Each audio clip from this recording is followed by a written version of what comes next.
നമസ്കാരം. Raf talk ഫുട്ബോളിലേക്ക് അവർക്കും സ്വാഗതം. സൗദി പ്രോ ലീഗിൽ അവസാന മത്സരത്തിൽ ബ്രേസാണ് ക്രിസ്ത്യാനോയുടെ വക. ഒരു കിടലൻ ഫ്രീ കിക്ക് ഗോൾ ഉണ്ട്. അതിൽ ഗോളടിച്ചിട്ട് അദ്ദേഹത്തിൻ്റെ കണ്ണീര് അദ്ദേഹം കണ്ണീരണിയുന്നു. കിരീടം ചൂടിയിട്ട് അദ്ദേഹം കണ്ണീര് തൂകുന്നു. ഇത് സങ്കട കണ്ണീരല്ല, സങ്കട കരച്ചിലല്ല, ആനന്ദ കണ്ണീരാണ്. ഓ, ആരാണ് ഈ കരയുന്നത്? ഏത് കിരീടം ചൂടിയിട്ടായി കരച്ചിൽ?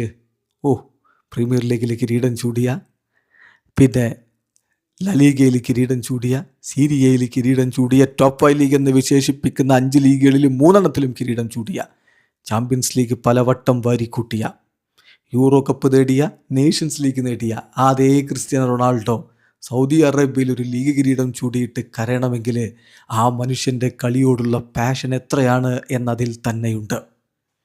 അതിന് സാക്ഷ്യം പറയുകയാണ് ജാവോ ഫെലിക്സും അതുപോലെ ഹോർഗെ ഹീസസ് ക്രിസ്ത്യാനോയുടെ കരച്ചിലിനെ കുറിച്ച് ഇന്നലെ ചോദിച്ചപ്പോൾ പറഞ്ഞ മറുപടി, അദ്ദേഹത്തിന് ഫുട്ബോളിനോട് വലിയൊരു പാഷനുണ്ട്. ക്രിസ്ത്യാനോക്ക് ഫുട്ബോളിനോട് വലിയൊരു പാഷനുണ്ട്. ഞാൻ അദ്ദേഹത്തോട് പറഞ്ഞിരുന്നു, ഞാൻ ഈ ഒരു കോച്ചിങ് സ്ഥാനം, അൽ നസറിൻ്റെ കോച്ചിങ് സ്ഥാനം ആക്സെപ്റ്റ് ചെയ്യാനുള്ള ഒരേ ഒരു കാരണം നിങ്ങളാണ്. നിങ്ങളിവിടെ ഉണ്ടായിരുന്നില്ലെങ്കിൽ ഞാൻ ഈ ക്ലബിലേക്ക് വരുമായിരുന്നില്ല. നമ്മൾ ഒരുമിച്ച് ഈ കിരീടം ചൂടും, അത് കഴിഞ്ഞിട്ട് ഞാൻ കിരീടവും കൊണ്ടങ്ങ് മടങ്ങും. യെസ്, അതാണിപ്പോൾ എക്സാക്ട്ലി സംഭവിച്ചിരിക്കുന്നത്. കിരീട നേട്ടത്തിന് ശേഷം ക്രിസ്ത്യാനോയുടെ അധികമൊന്നും സംസാരിക്കാൻ പറ്റിയിട്ടില്ല. അദ്ദേഹം വളരെ ക്ഷീണിതനാണ്. ഞാനും അങ്ങനെ തന്നെയാണ്. ഞാൻ ഇനി നേരെ പോർച്ചുഗലിലേക്ക് പോവുകയാണ്. ക്രിസ്ത്യാനോ ദേശീയ ടീമിനോടൊപ്പം ചേരാനും പോകും.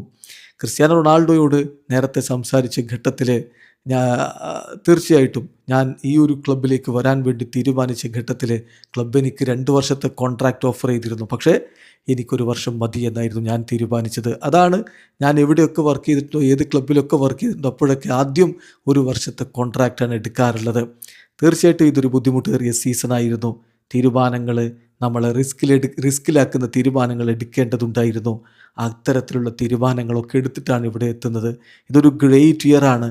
ഇനി ഞാൻ മറ്റെവിടെയെങ്കിലും എൻജോയ് ചെയ്യാൻ വേണ്ടി പോകും എന്നുകൂടി ഹോർഗെ ഹീസസ് അദ്ദേഹത്തിൻ്റെ ഭാവിയെക്കുറിച്ചുള്ള സൂചനകൾ കൂടി നൽകുന്നത്. അതായത് അദ്ദേഹം അൽ നസർ വിടുകയാണ്, ഈ സീസണോടുകൂടി പടിയിറങ്ങുന്നു എന്നർത്ഥം. ജാവോ ഫെലിക്സ് പറഞ്ഞത്, ക്രിസ്ത്യാനോ റൊണാൾഡോ വർഷങ്ങളായിട്ട് ഈ ഒരു കിരീടം ചൂടാൻ വേണ്ടി പരിശ്രമിച്ചു കൊണ്ടിരിക്കുകയായിരുന്നു. സൗദി അറേബ്യയിലെ കിരീടം ചൂടാൻ വേണ്ടി ഞാൻ ഇപ്പോൾ അദ്ദേഹത്തിൻ്റെ കൂടെ എല്ലാ ദിവസവും ഉണ്ട്. എനിക്കറിയാം എത്രത്തോളം ക്രിസ്ത്യാനോ റൊണാൾഡോ ഈ ഒരു കിരീടത്തിനായിട്ട് ശ്രമിച്ചിട്ടുണ്ട്, എത്രത്തോളം ബുദ്ധിമുട്ടിയിട്ടുണ്ട് എന്നുള്ളത് നിങ്ങൾക്കിപ്പം കാണാൻ പറ്റും. അദ്ദേഹത്തിൻ്റെ ആ ഒരു ഡിറ്റർമിനേഷൻ, ഈ ഒരു കിരീടം അവസാനം നേടുമ്പോഴുള്ള ആ ഒരു എക്സൈറ്റ്മെൻറ്റ്, അതുകൊണ്ടാണ് ഞാൻ പറയുന്നത്, ഞാൻ അദ്ദേഹത്തെ ഹഗ് ചെയ്യാൻ വേണ്ടി ഞാൻ പോയതും അതുകൊണ്ടാണ്. And in the end we managed to get it done എന്നാണ് ഇപ്പോൾ ജാവോ ഫെലിക്സും പറയുന്നത്. വീഡിയോ അവസാനിക്കുന്ന ഫുട്ബോൾ ലോകത്തെ കൂടുതൽ വിശേഷങ്ങളുമായി റാഫ് ടോക്സ് എത്താം.